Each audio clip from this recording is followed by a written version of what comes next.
everybody. Welcome to another That Word Chat. I'm going to apologize from the beginning. I'm looking at the picture, and I told myself not to wear this shirt, and I forgot.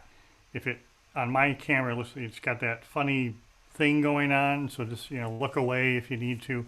Welcome. We have a interesting show today. Somebody new to me, Hannah Franz, who's a linguist and educational policy expert. We're going to be talking about we're going to be talking about her research into non-standard English and its use in educational settings in college classrooms and elsewhere. I believe her master's and her PhD is in educational policy, and she and her colleagues are putting together a website to support Black Students' Linguistic Agency in college writing classrooms.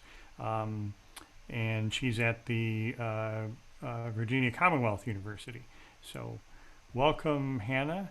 That's a, we should be honest, that's like a backdrop behind you. It's not actually where you're sitting, right? Yeah, it's a backdrop. It's the inside of Cabell Library at Virginia Commonwealth University. So I've spent a good amount of time in this room, even though it's virtual background. Yes, and you're home with your dogs, you said.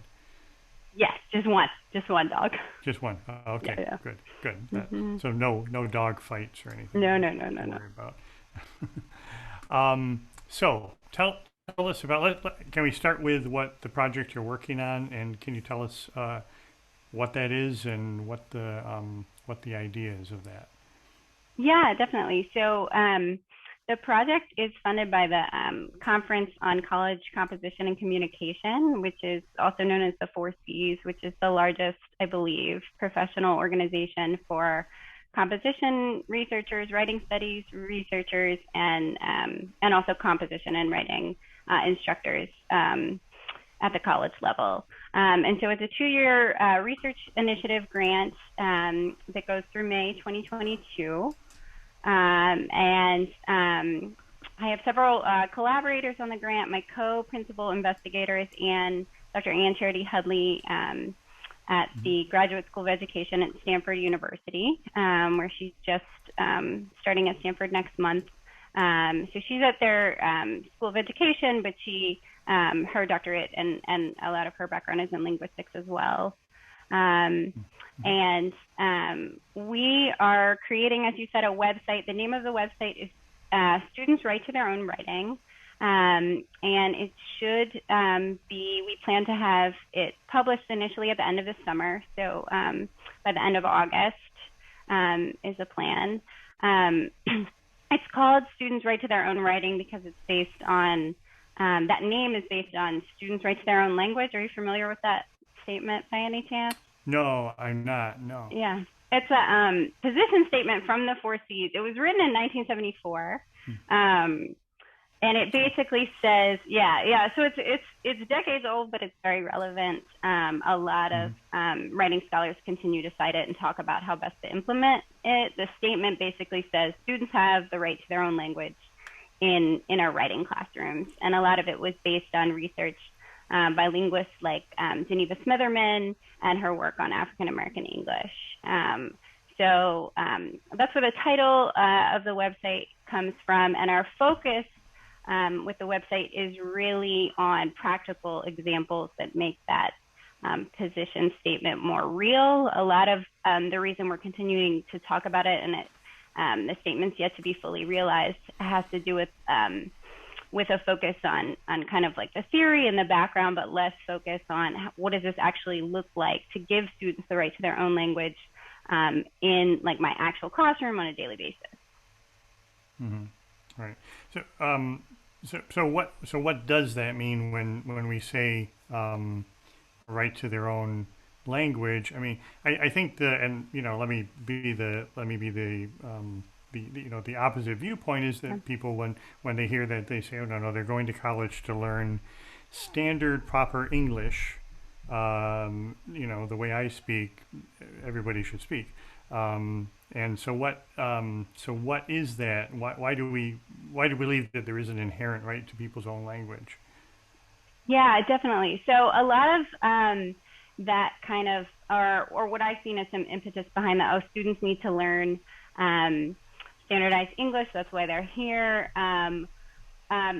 is framed with an argument of we need to prepare students for reality, we need to prepare them for the future, or what is perceived to be our students' future.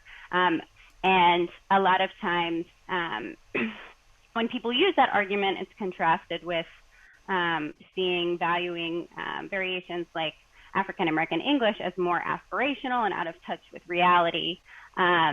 And I think part of that is, again, from the lack of practical examples that show how to make that value real. And the reason it's important is because when we correct language varieties like African American English out of students' writing, that perpetuates racism. And so a fundamental reason that this is important is because it is anti-racist work. Another reason is a lot of Black students, that Dr. Charity Headley has found in her research. April Baker Bell, a researcher at Michigan State University, has also written about this, but a lot of Black students know that they're still going to face racism even if they use standardized English in their writing and their speaking. And so for some, that doesn't negate the motivator, but for others, they want to maintain their own voice if they're going to face racism either way. So we know that there are many, many factors in racism. And I should also say, we talk about how to value students' own language, how to teach them to use it strategically in their writing, in addition to having students practice standardized English. So framing everything really as language learning, so that it's not just students who speak, say, African American English, and it's not just Black students that have to learn an extra language variety in order to be successful, but all students we see as language learners. Mm-hmm. Right. And your PhD is in educational policy, and there's obviously a policy history there. Like you say, it goes back to the 70s, probably maybe before. I can remember, was it the 70s when there was the term Ebonics came out, and people and there was this huge backlash because it was sort of I suppose the simplified idea was that we're going to dumb things down for people rather than raise them up, and it is a misunderstanding of what that is. But maybe that term was also we don't hear that term very much anymore, and I suppose that's sort of fallen out of favor. But tell us about where are we in terms of educational policy on different, and is Black English a dialect? Yeah, so my colleagues and I usually like to use the term language variety as opposed to dialect, because kind of similar to how you mentioned Ebonics, a lot of times dialect has taken on some more negative connotations, or at least is viewed as vernacular only, and something that is not necessarily used in formal spaces, which African American English is used often very successfully in many formal spaces. So we usually talk about language variety. You'll see linguists and educators use different terms. So African American English or Black English that highlight that variety and the similarity with other varieties of English, sometimes like varieties of Southern English. And then you'll also see Black language referred to, which Black language, which really emphasizes and validates the patterns themselves, and kind of also can give a view of Black language as spoken across the diaspora, rather than just African American English within the U.S.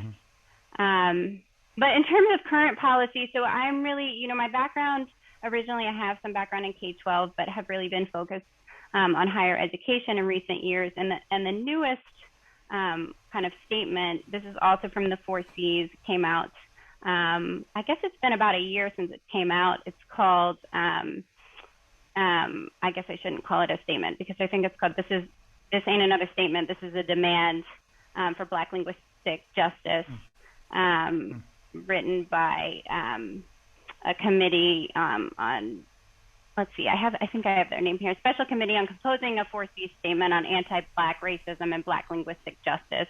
So it is in some ways an update of students' right to their own language, says some things more explicitly. So their top demand is that teachers stop using academic language and standard English as the accepted communicative norm, which reflects white mainstream English.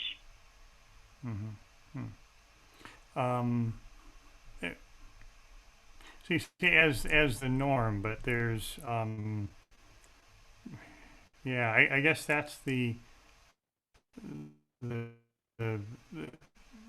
when you teach, I'm having trouble forming a sentence here, and because this is, I mean, really, I'm asking the same thing I already asked. This gets to the heart of criticism over it. Do we allow, should educators be not pointing out that there are different standards of English, and what you have done is not what, and you know, the supposition in the beginning is that there is a right way and a wrong way, and what you submitted is the wrong way.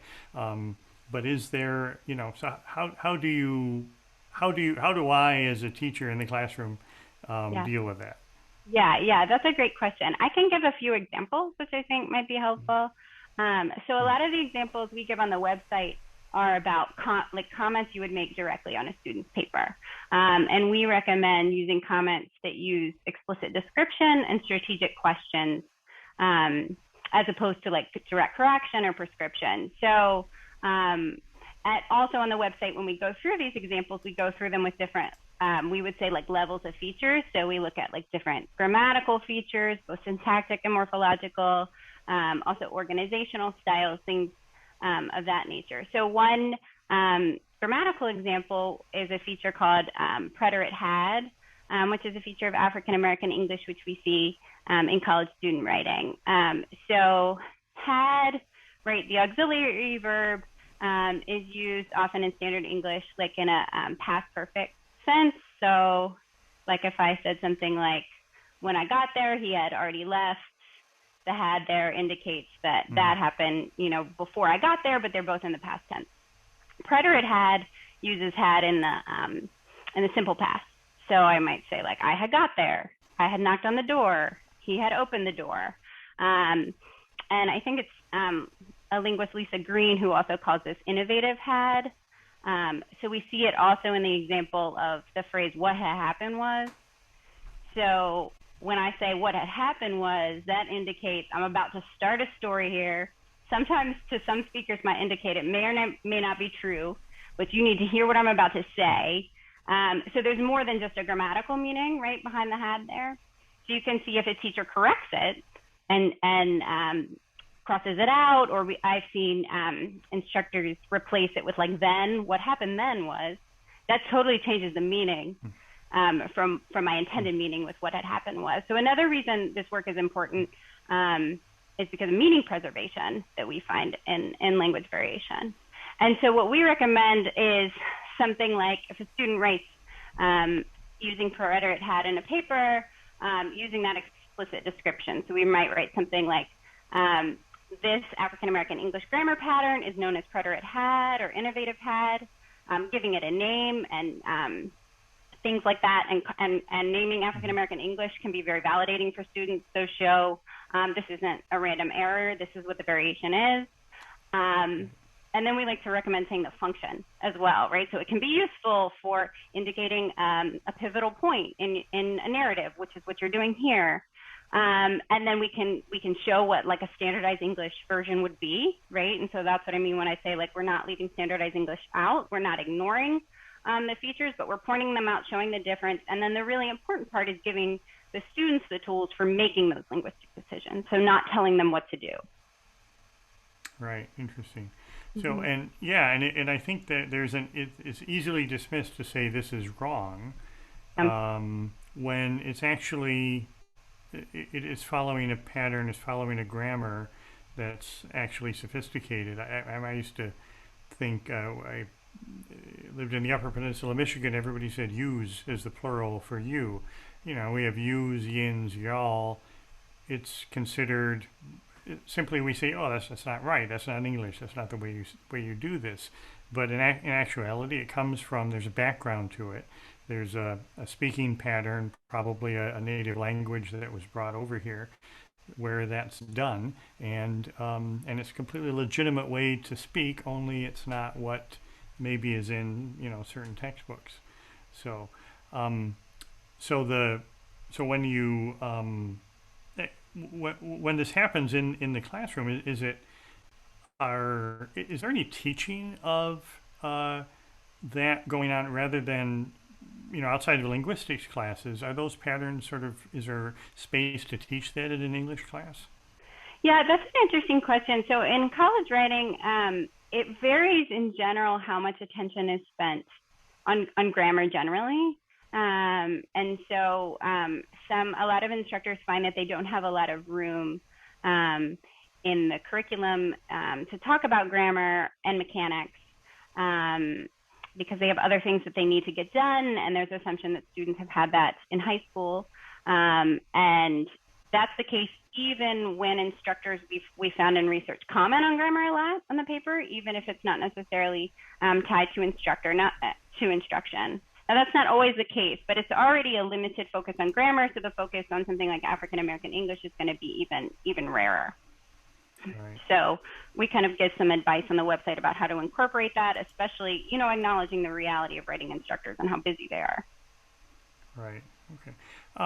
We just had a query in the room, and I always say we always like people to unmute to ask their question. But I think we should. I think it'd be great to have Patty Boyd ask her question, because I think it's good to reinforce the language pattern you talked about is interesting. So even if it's repetition, it'd be nice to take another look at that. So Patty, are you? Oh, hi. No, I just was not sure of that word, preterit. I had never heard it. Oh. But one of the audience, Jamie, she did spell it for me. I was just asking what the word was so that I could look it up. So I don't know if I'm the only one in the group who had not heard. Okay. That the preterit had. So, yeah. The chat says PRETERITE. That was my answer. So is that right? Yeah. I think it's sometimes spelled without the E on the end as well. But yeah, thank you for pointing that out. So that just refers to it being used like in that simple past context that I was referring to before, where it's not necessarily like before another event, but it is in the past. Yeah, thank you, Patty. Thanks. No. Yeah. That's all. So yeah, thanks, Patty. So the website doesn't exist. We can't go to the website right now. It's being built? It's being built, but we'll certainly send it to you when we're done. Should be about 2 months from now. We plan to have it published. Okay. Mm-hmm. And what will we find when we go there? So you'll find a guide for instructors and then also a guide for students. So the instructor guide gives examples like the ones that I've given. It like goes through, here's what African American English is. We spend some time on why that is important, but honestly, there's a lot of resources out there already on why it's important. So we get kind of down to like the details of what to do in your class. So like, here's the feature, just like I explained with the Preterit had example. Here are some ways you can respond to it and why that's useful.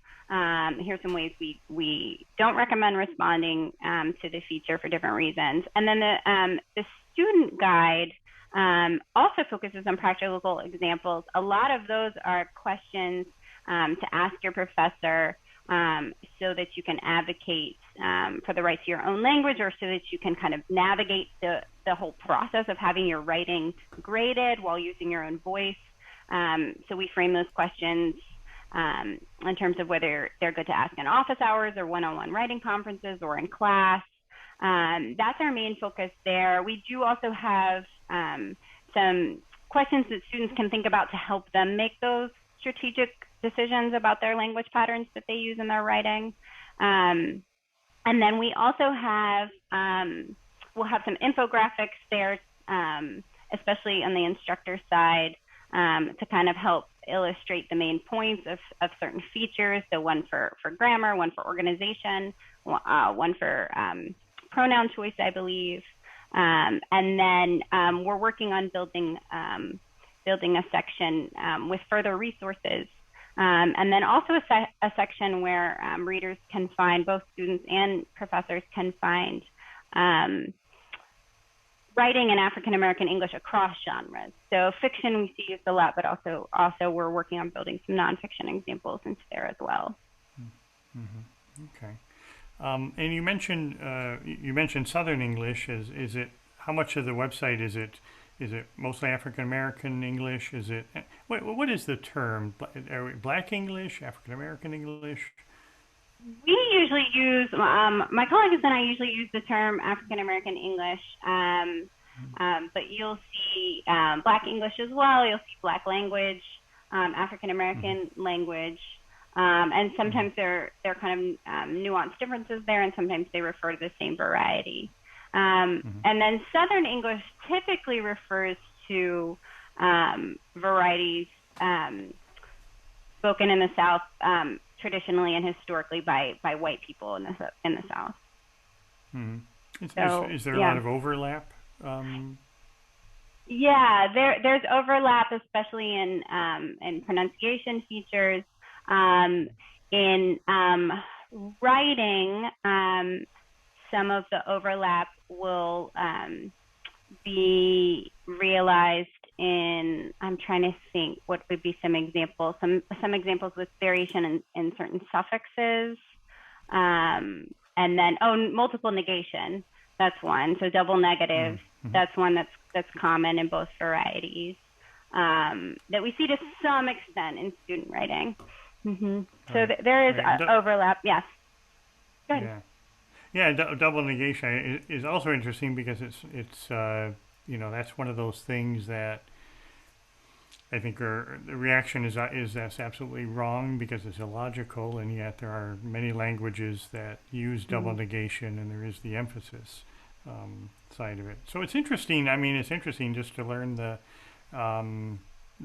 fact that there are some varietals that are well thought out and logical and have established patterns that maybe we're just not familiar with.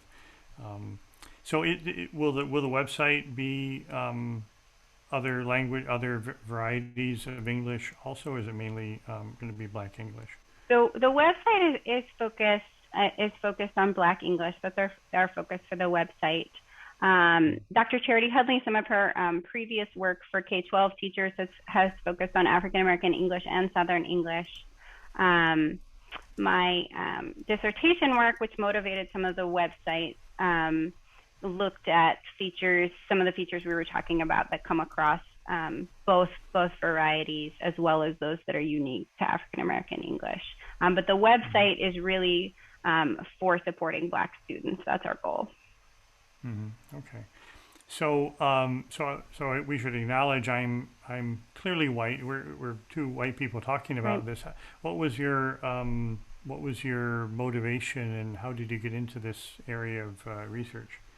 Yeah, so I am from Richmond, Virginia, and I went to Richmond Public Schools.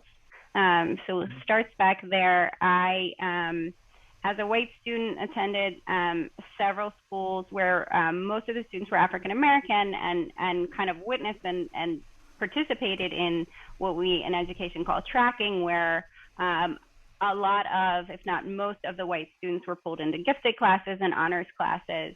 And so I saw that injustice from a very early age, and saw the inequities and the racism in our education system. I also had some positive experiences. I mean, it was from my Richmond Public School teachers, especially several of my Black teachers, that I learned to have an appreciation of language patterns and language variation, which led me to linguistics in undergraduate. And then thanks to Dr. Charity Hudley, I discovered sociolinguistics, and especially she studied sociolinguistics and its implications for literacy education. So I was able to see how I could bring together my interest in language patterns and in language variation with my goals to improve educational justice. And so that has been my main motivator throughout my academic work. Yeah, and we're hoping to get Dr. Charity Hudley on the show. Yes. Also, we've talked to her a little bit about. She's a really interesting woman. So what was your? Tell us about your dissertation and what you learned through that. Yeah. So my dissertation was aimed at looking at how language variation was rewarded and penalized in college student papers. So a lot of the website that we're creating is kind of like the practical implication of this type of research. My specific motivator there was having worked at the College of William and Mary with an undergraduate research program for students from backgrounds that were underrepresented at the college who were high-achieving students with merit scholarships, and hearing about their experiences, both positive and negative, about having their writing graded. So an example is one student that we actually met with in a focus group recently. She's an alum of the program, was talking about what she had wished she'd known in college about writing, and she said she wishes she had known that as a Black student she was going to be graded more harshly by professors than her white peers, especially by white professors, and that she wished she had known that when they said write standard English, that was code for writing white. And so that was kind of her reflecting back, but I heard, experiences like that at the time. And then also some positive experiences where students received very helpful feedback on their writing. So I was really motivated to find out what this looked like at a very small scale. So I coded comments on papers. My data set ended up coming from a community college writing class. So I looked very carefully at all the comments made, the rubrics, to see how instructors were responding to actual student papers, and then use that to create the website for how instructors can adapt the practices that they're already using to give students the right to their own language. Mm-hmm. Okay. And the findings? Yeah, so I had a lot of interesting findings. One of my main conclusions was that standard conventions and correctness pretty much always won out over language diversity, over rhetorical variation, over students' linguistic agency when looking at the grading and the feedback. So I also interviewed instructors, and even though it didn't always win out when they described their goals or their instruction, when they talked more about like rhetorical variation, students need to vary their writing according to audience. We need to acknowledge some of them even mention African American English, but then in the grading, it always skews that one way, at least in my findings. I also found a really high proportion of comments were on linguistic features generally, even though grades were not primarily based on linguistic features in most cases. So you can see what that looks like to a student where they're receiving a paper and the large majority of their comments are on punctuation, on grammar, perhaps spelling and organization, but their grades based on the content, how that sometimes can be a difficult process to navigate. So we also give both instructors and students kind of some guidance for navigating that on our website as well. Mm-hmm. Okay. I think we have a question from the room, so now's a good time to jump in and ask that, I think. Do, Pam, anytime you're ready. Hi, Hannah. Hi. I'm a lifelong Southerner. I also went to schools in Virginia and South Carolina and in Florida, and in at least two of those cases, it was in majority Black schools. And I'm an editor, but I'm also old. And so I'm trying to figure out some of this stuff for the first time. So I guess my question has to do with like in non-academic settings, I'm a freelance copy editor. How do I then, as someone who wants to be anti-racist, like look at my job in seeing things that I need to edit? And you just at the last of what you were saying talked about punctuation and grammar and some of the ways of navigating that for professors. But do you have any advice for those of us who are not in an academic setting on what we should be thinking about? Yeah, thank you, Pam. That's a really great question. When I think about editors and writing instructors, the first thing that comes to mind in terms of what they have in common is that both are looked at as authorities in terms of language and grammar and mechanics. And so I think when an editor or a writing instructor, I mean, obviously I can speak more personally as a writing instructor, say correct something on a paper, that's not just applying standards, but also kind of reconstructing what those language standards are. So I think my advice to editors, as similar to my advice to writing instructors, would be to understand our agency, and that we have more of it than I think often that we think we do, right? Sometimes we look at our jobs as just kind of like reifying what's out there versus really being able to have a role in how and when things can change. So that's what I think of as a major similarity. I think some of the differences would be kind of like the relationships we have with the writers we're working with. So as an editor, I mean, you all can certainly correct me if I'm wrong, but your role is probably more to support a writer, whereas my role as a writing instructor, I mean, students see that primary relationship as my role is to grade them. And so there's a little less, we have to do, I think, more work than maybe you might with a professional writer to get them to be confident in their own sort of writerly voice. I think that's actually it's actually probably very similar in that an editor is seen as an authority, but also is seen as somebody sort of keeping you in line. And some people welcome that attention, and some people are very intimidated by it. And a college writing instructor, of course, if you ask them, their job is to help people become better writers, not to find fault and criticize their writing. But it is a similar dynamic, I think. So it sounds like the website would be of use to editors as well as college writing instructors. Yeah, I hope so, and I would welcome, when it comes out, any feedback of how to make adaptations that would be useful for editors and for the work that you all do. Mm-hmm.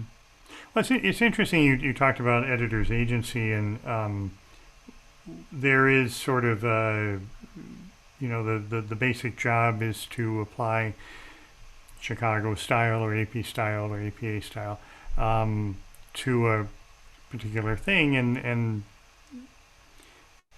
even within that style, I mean, I think there's a perception that there's some unstated things about standard English that should go into it. But the audiences can be very different. It can be academic. It can be a popular thing. And there is some, I think as editors, we can say, push back a little bit, not necessarily make a correction, but, say this might work, or maybe this doesn't work for this audience. Maybe, this language pattern is maybe unfamiliar to the audience, but, or maybe it is familiar to the audience, and we should point out that this may be non-standard, but it probably works well in this situation. So, and I suppose that's the same message to college writing instructors. Yeah, definitely. It is the same message. And I think, when I say something like,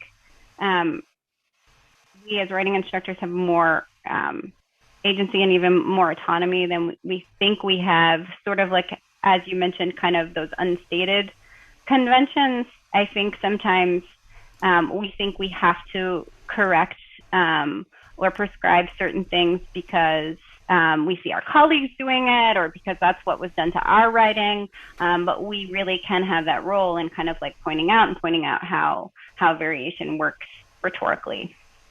Yeah. Okay. Well, it's going to be interesting to see this and you said you would send us a link. We'll have to get it to the people in the room, or is there a place that they could go find the link? Because we actually don't. We track who signs up for the show. We don't actually track who is in the room right now. So will there be like your website? Is there a good place we could go to find this, or the organization you mentioned? Yeah, it will be linked in the 4Cs. So that's the Conference on College Composition and Communication. So it will be linked from their website, definitely. Okay. It will probably also be linked from Ann Charity Hudley. She has a pretty robust personal website where she links all of her work. So it will probably be linked from there as well. Right. And she's like in the process of moving right now, also. Yes, probably like our intern Jess. Yeah. Yes. Well, we have a question from the room. Another one. Yes, we did. We actually had two from Cynthia. So Cynthia, if you want to unmute and ask. Hi. Hi. Hannah. I wondered if, so my first question is, what does it mean when you say the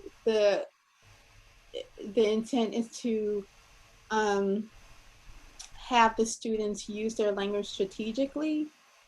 What does that look like? Yeah, thank you, Cynthia, because I probably need to explain that more in terms of what that looks like in a college writing context. So a lot of college writing talks about rhetorical situations. So we talk about audience, purpose, the writer's voice, genre, and we really focus in the website on how varying your language can work along those rhetorical situations.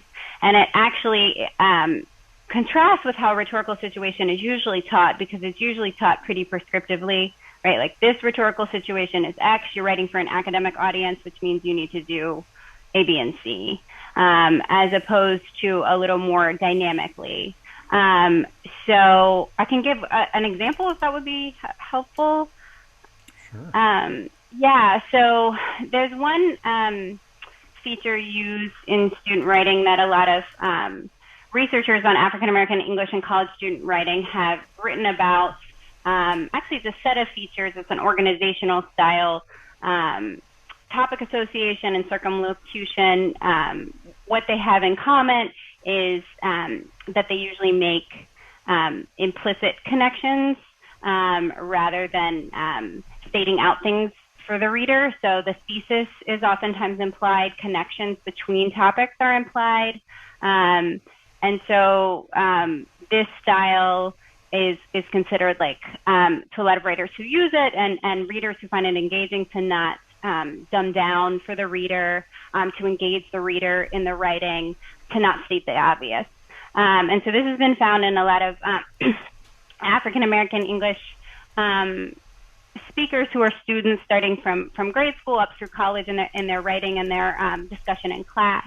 And so that can be used. That actually Stacey Perryman Clark, who's at Western Michigan University, has written about this, as have some other scholars, but that pattern can be used to do those things that I just listed. Like, it can work to engage the audience in certain contexts, but when we teach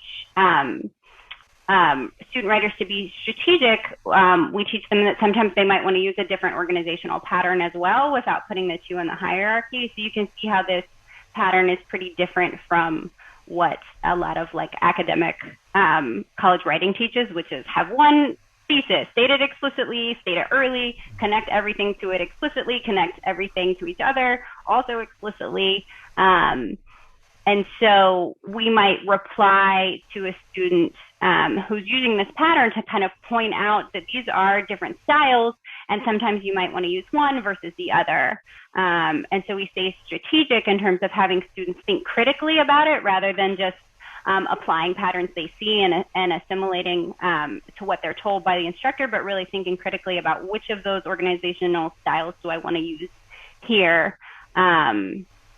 So, like, again, the topic association, a lot of students, researchers have written about how students find that engaging, but a counterexample would be like a job application where you don't want your reader to have to work very hard. Something like a cover letter or personal statement where they might be skimming a lot. You want your thesis in that context to be stated up front. And so that rhetorical variation and looking at which one do you want to use and why and who's your audience and what's your purpose is different from putting language patterns on a hierarchy that says these certain patterns are not welcome in the classroom, period. Mm-hmm. Okay. Where are you drawing from for the website? What's informing the stuff you're putting in there? So a lot of the examples of student writing come from, and comments on student writing come from data collected for my dissertation. It also comes from students that my colleagues and I have taught over the years that we have permission to use their writing. I should mention some of my other collaborators, now that I've said colleagues. Yes, Dr. Michelle Gruey, who's at the University of California, Santa Barbara in their College of Creative Studies. She's a professor there. So she's worked with us, and some of her former students have contributed. She's contributed some rubrics for us as well. And then we cite a lot of the composition and linguistic scholars who've done research in this area as well. So Stacey Perryman-Clark, who I've mentioned, April Baker Bell, I've mentioned Carmen Kennard at Texas Christian University has done a lot of work in this area. I'm sure I'll think of some more as we go. Sure. Kendra Mitchell, who's at Florida A&M, she's done a lot of work with writing centers. And we hope to bring more of the writing center angle into our website after we publish it as we go along. Right. And the website's going to be in a couple of months, you said, right? End of summer? Couple of months. Mm-hmm. Yeah. And I should also mention we've done focus groups with the draft that we have from both scholars, especially African-American scholars in this area, and then also with students and recent college alums as well. So we've incorporated their feedback as we've drafted. Mm-hmm. So what do you think the reaction's going to be when the website comes out? I mean, I suppose the fear is that you put up a website and nobody bothers to look. Right. We've got a lot of positive reaction in our focus groups. So we're optimistic about that. Also, it being linked from the 4Cs and sponsored by the 4Cs will help us. The focus group participants really appreciated the practical, realistic examples that we gave and how that's not always included in a lot of literature on the topic. So I expect people to find that helpful. We're designing it so that, readers can take different levels. So we'll have pages, but then also, like I said before, infographics that you can download more quickly and kind of apply immediately to your practice. So we're trying to accommodate readers who have different levels of time and time to engage with the information. Mm-hmm. Okay. And you said you've got, you mentioned some names. You've got people, this project is not being done at VCU. It's being done, you're head of the project, or how's? Dr. Charity Headley and I are co-principal investigators. So we're heading the project together. And then we've also had some graduate student assistants work with us as well. Angela Rao is one of our student assistants. She's about to start a master's program in speech-language pathology at San Francisco State University. So we have, her speech-language pathology. Dr. Charity Headley is linguistics and K-12 and higher education. Dr. Gruey is really firmly in the writing studies area. And so we have kind of a range of fields, but closely related to get those different perspectives. Yeah, okay. So before we run out of time, I wanted to ask some other questions, sort of a little bit off this. And one is, you've got a book, and the Indispensable Guide to Undergraduate Research. Is that the name? That's the name, yes. That's making a strong claim there. Is it really indispensable? It is. I think it is. Although I should say that's our publisher's title. We did not come up with the title. We had a different title plan, but that was their recommendation, and so we went with that. But I do think what makes the book indispensable, I have it here, I don't know if, good. because my virtual background makes it a little bit difficult. If you hold it, I found if you hold it in front of you. Right in front of me. Yeah, there you go. There it is. Okay, good. Our publisher is Teachers College Press. But what the book does is reveal what we call, and others have called, like the hidden curriculum of college, which previously has not been written up comprehensively for students. So when we say hidden curriculum, we're talking about skills and knowledge that students need to make the most out of college and to really thrive in college. And a lot of students get these skills more implicitly if they have a history of family members having attended college, or if they've gone to a college preparatory high school. Some of that might have been explicitly taught there, but very little of it tends to be explicitly taught in college. And so undergraduate research really brings together a lot of those skills and knowledge. A big area is how to use undergraduate research to build relationships with faculty members, which is super important for recommendation letters. A lot of research has pointed to the importance of having a positive relationship with a professor as a top factor in career satisfaction later post-college. And undergraduate research is a really great way to build relationships with faculty members outside of class. And so we talk about in the book not just why it's important, but like how to do it. So questions to ask in office hours, how to find professors who work with undergraduates. We also talk about what students get out of working on a long-term research project, and how it's, when you're looking for jobs, applying for graduate school later on, sometimes it's as much about the skills in project management as it is, or even more so than it is about the content that you're working on for your research. And our book also talks about the importance of students as undergraduate researchers in terms of bringing new perspectives and diversifying research areas in their fields and at their institutions. Okay. Interesting. I assumed, of course, unfortunately I haven't seen the book, but I assumed it was more of a field guide sort of approach where, it's just here are the resources, here's where to go to look. But it's very interesting that it takes that approach of how important that is to the undergraduate experience.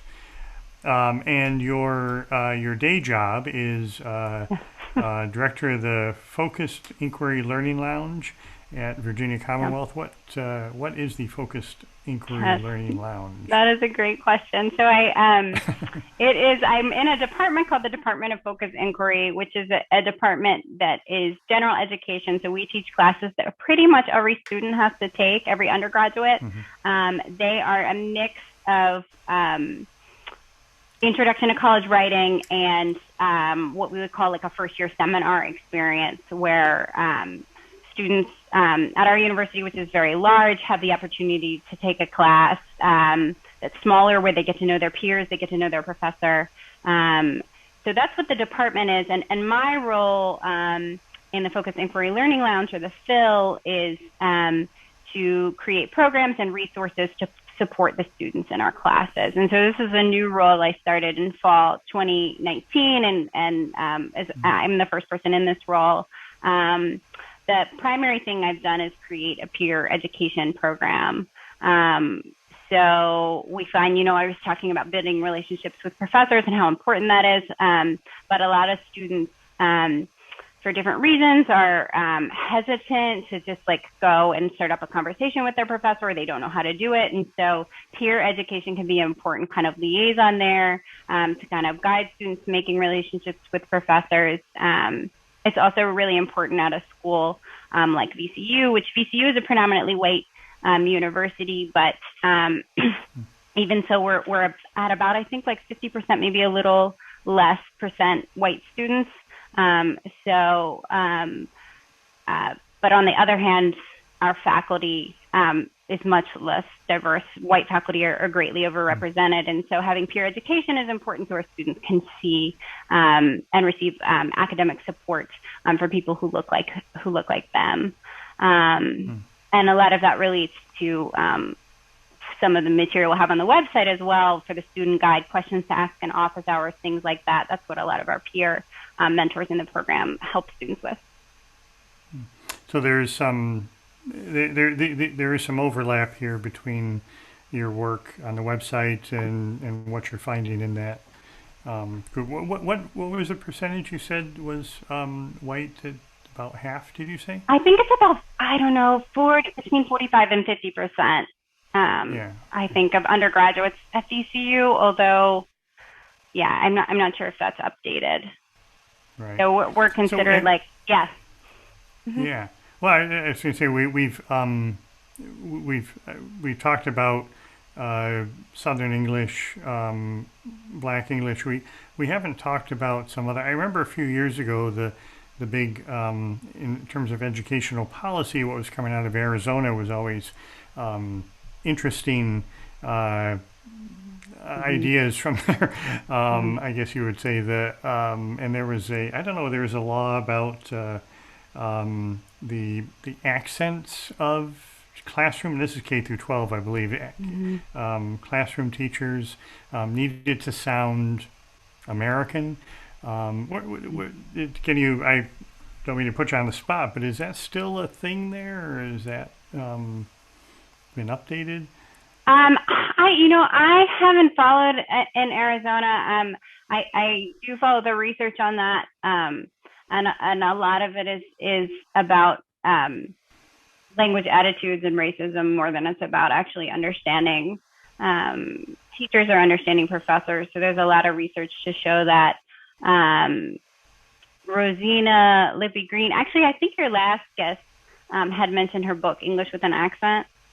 She writes about this a lot, and her book is considered to be a pretty important work in that area. But she writes about interacting, students interacting with professors who might speak. I think Lippy Green calls it like a L2 accented English. So the way your English accent is influenced by another language, and so a lot of the negative reaction there comes more from your attitudes or your expectations or implicit biases than it does from whether you can actually understand the professor or the teaching assistant. Mm-hmm. Right. I do wonder if just in the age we live in, if this is something that you fear backlash. Do you fear people saying, this website is entirely doing the wrong thing and it's dividing us and, et cetera?